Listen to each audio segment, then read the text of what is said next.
everybody. My name is Lauren Reese, and welcome back to our annual live panel discussions with the shows that High Point's doing.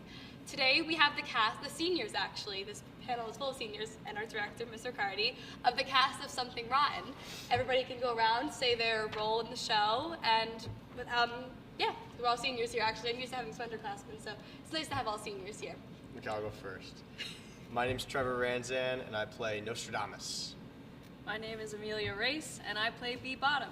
Hello everyone, I'm Isis Garrison and I'm part of the ensemble and troupe. I'm Destiny Covert and I play Portia. I am Jason Cordero and I play Lord Clapham. I'm Evan Worrell, I play Nick Bottom. I'm Ben Smith and I play Brother Jeremiah. And then once again, we have Mr. Cardi right here. So we have a panel full of seniors today, and how does it feel to be, today is actually opening night for our show. We kind of timed it. We were very busy, but we timed it out to have the panel be on opening night. How's everybody feeling about opening night tonight? I'm excited. I'm excited. Yeah, I'm nervous, nervous, but but I'm ready. really excited. I think half hour ago I got that like butterfly feeling in my stomach Yeah. that I was like, oh my god, we open in like 12 hours. I get that like right Excited before. to have an audience that like will laugh and like interact. Oh, yeah. Because I feel like that's what we really need. Oh yeah.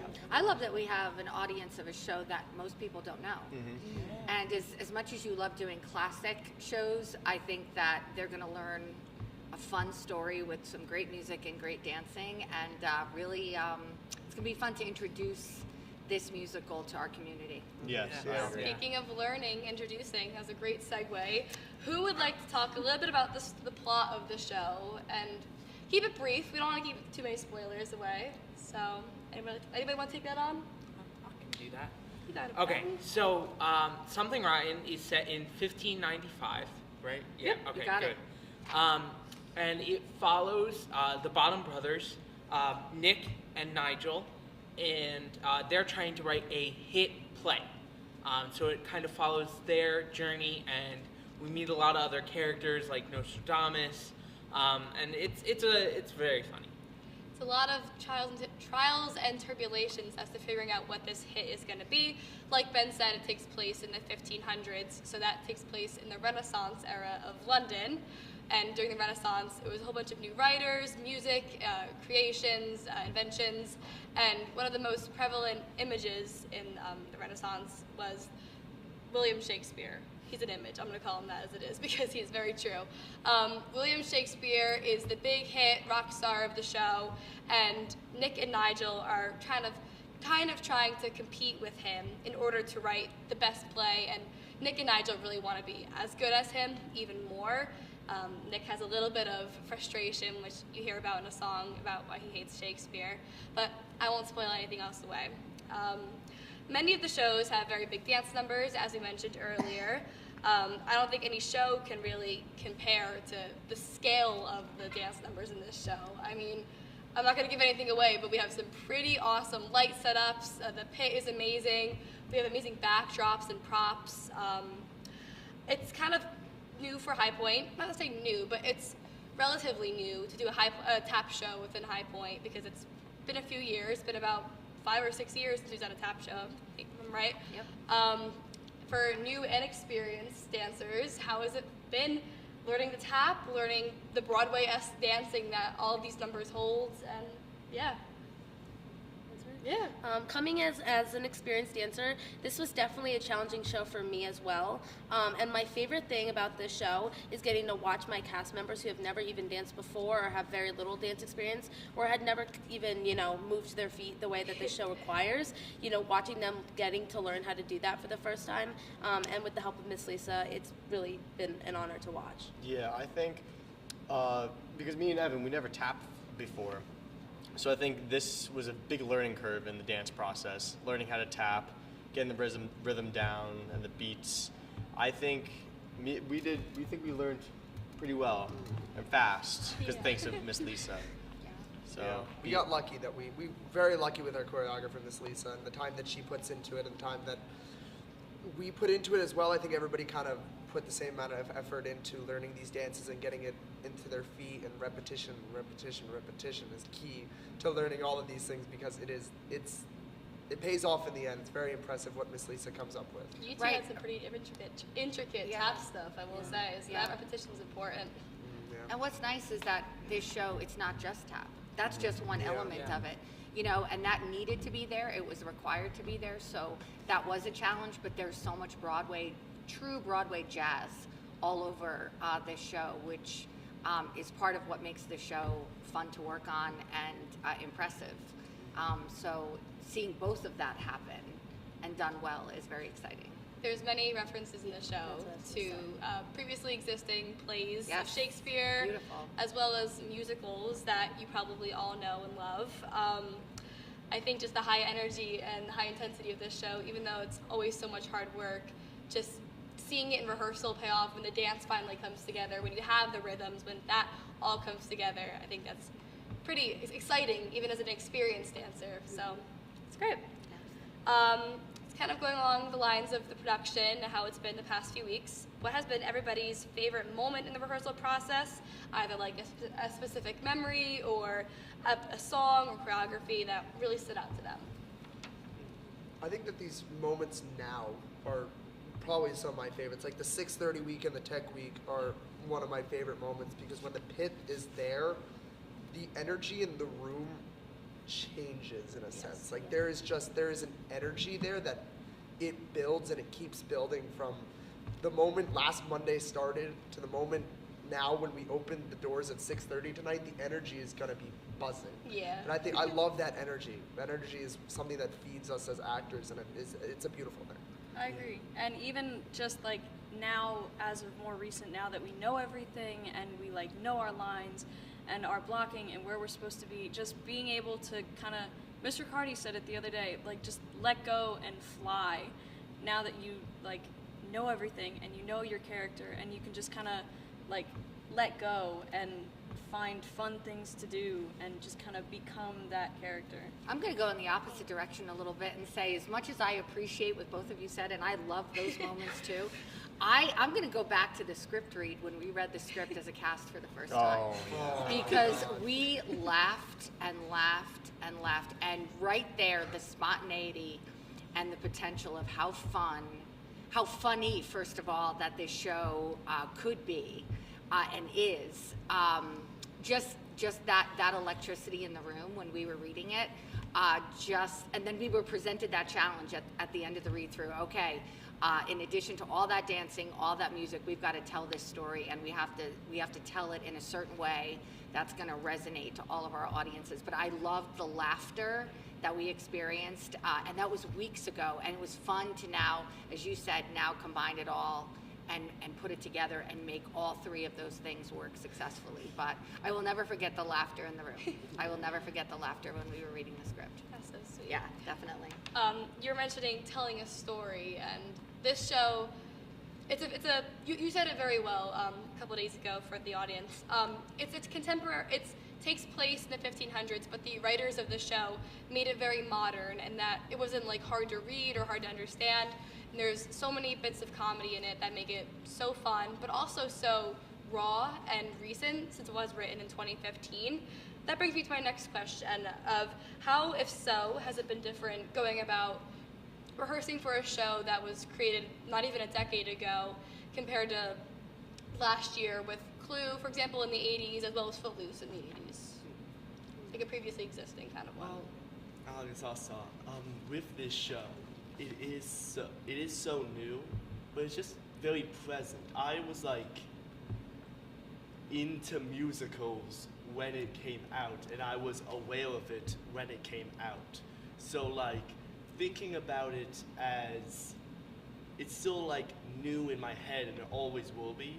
And the fact of we're doing it. It's not only that it's like on Broadway and it's a new thing, but it is now an option for like high schools in general to be able to do this is such a gift.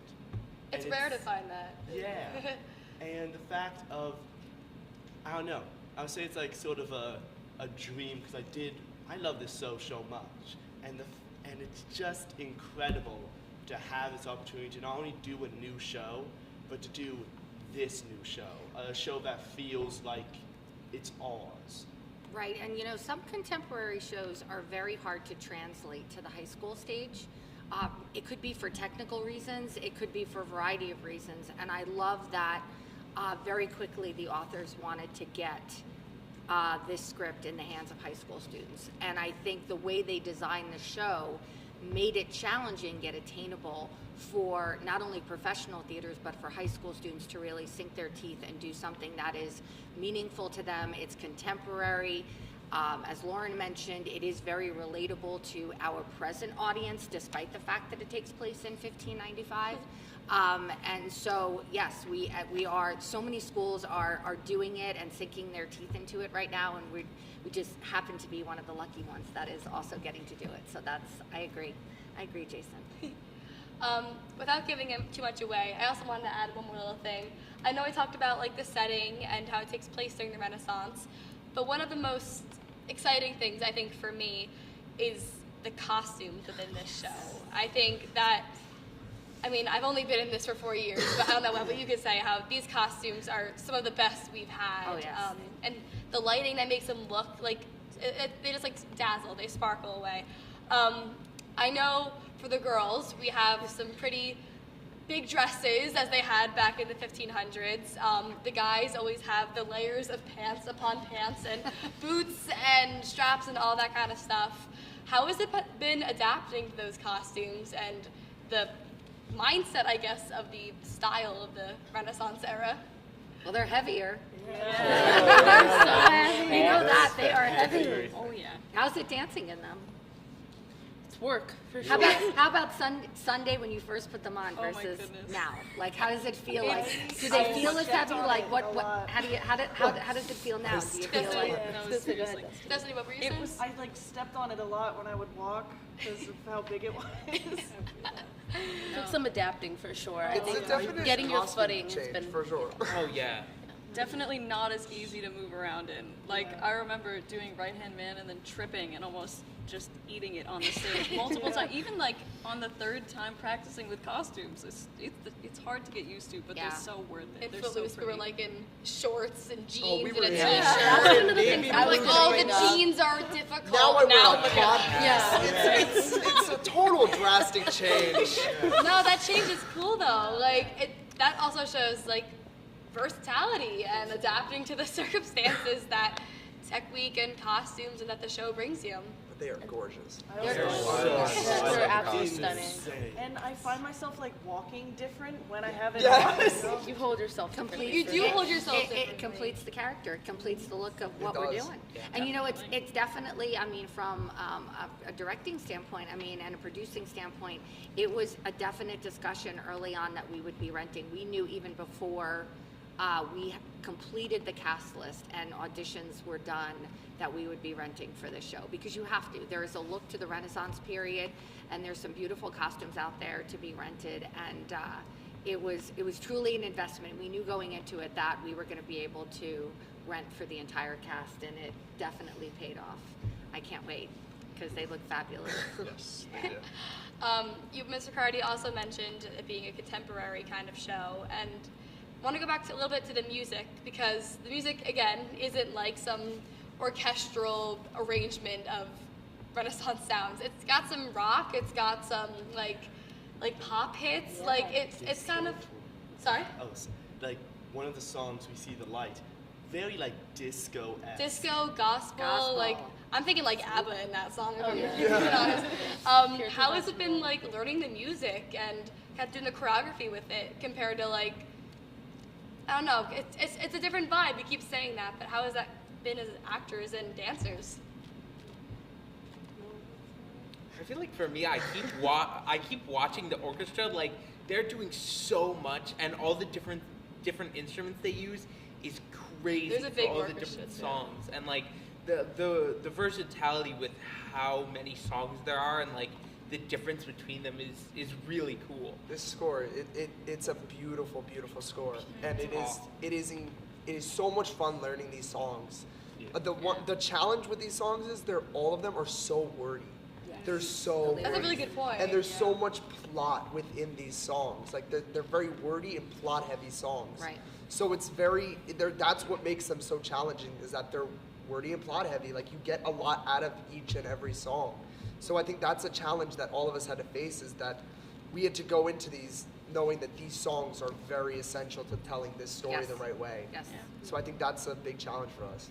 I love the fact that in Welcome to the Renaissance, again, it begins a certain way, and then I think the authors and the composers did such a great job right off the bat in that first song, having those rock moments, those breakout moments, and again, it just reminded you that it begins very eloquently with the minstrel. Yes. And then you have the entire ensemble introduce themselves, and then out of nowhere you break into these rock moments, and I think it again sets the tone for what this show is really, not only what we're in for, but musically how different it is, and maybe not what audiences are going to expect knowing the time period. Yeah, I do like the switches and the changes of the music, Yeah. and how every song is different from the next. It goes from one song, and then it switches to a complete different genre of music. Right. That's what I really love about this score. Yeah, me too. Yet they still flow. So It still flow connects. so naturally It's not out with of each other. place. They all lock in like a puzzle. One of my favorite things about the show is that it gives the audience room to react and really just take in the full story, especially with the dance numbers, because it's like, I'm gonna give like a little bit of a preview here. So when we see the light, we come out and we're very like calm, and then it breaks out, and you're like, whoa, what just happened? And that's one of my favorite things about the show. It gives room for that. Yeah. You never know what's happening next with this show. Yeah. I feel like it's always, whether it's Unexpected. dialogue or choreography, you never know what's happening next. Thank you guys all for your wonderful responses. Any final things you want the audience to know about the show? Any last messages? Come as spend the seniors? weekend with us. Come spend the weekend Yeah. with us. Yeah. You said It's seniors. so I'm sorry. Oh, it's okay. I just It's I was okay. on We'll it. make an I was exception. on it with your question. Come see it. Yeah. Feels good. A lot of laughter. The more audience out there laughing, the better. It feels good to wrap up 4 years at this show. Yeah. Love letter to theaters and music. We're not crying yet. We're not crying. It's Don't a worry. very, It's a real this happy. show's a very nice send-off for all of us. I think Yeah. the show, Yeah. it's I'm happy. it's a to really be put with the show. ribbon on the box. Yeah. of, Truly. senior. So yeah, thank you guys all for being on my live panel Thank you. again. Thank It's you. great to have Thank you. everybody. You can buy tickets at www.showtix4u.com/events/highpoint. You can buy tickets at the door, and you can also go on High Point's website and buy them. Show dates are tonight at 7 p.m., tomorrow, April 1st at 7 p.m., and April 2nd at 2 p.m. We should send it off with a What? huzzah!